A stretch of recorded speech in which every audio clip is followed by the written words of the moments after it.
Well, my experience of the Jehovah's Witnesses, which is actually now fairly extensive, is they are mild-mannered. They are ardent enthusiasts for their particular view, but so are many people in my experience. The idea that it is extremism to think your own religion is true and another one is false as being terrorism is, to be frank, absurd and would not be accepted in virtually any country that I can imagine.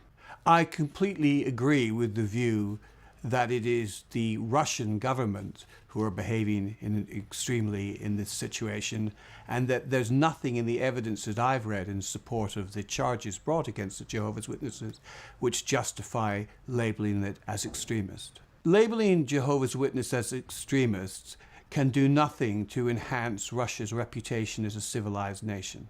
Any decision which is adverse to the Jehovah's Witnesses will affect others in the sense that it will be a warning sign that if you fall out of line with whatever the Russian authorities' view is, you will be in jeopardy. It's a clear signal to do what you're told and to avoid expressing views or having beliefs which the Russian state disagrees with.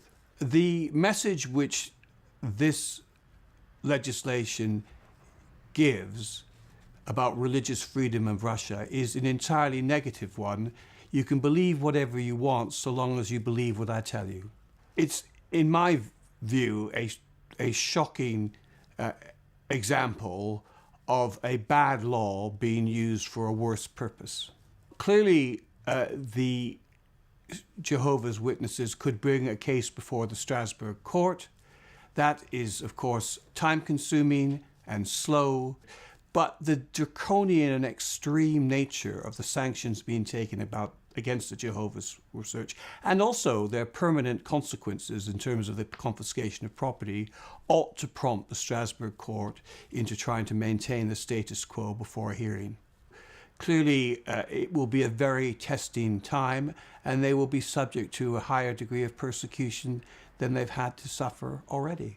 I would say, from my experience of meeting and working with Jehovah's Witnesses, is that I find it surprising in the extreme to regard them as extremists or as a social danger. Some may find them irritating, but of course, being irritated with people is no reason for shutting them down or removing their rights.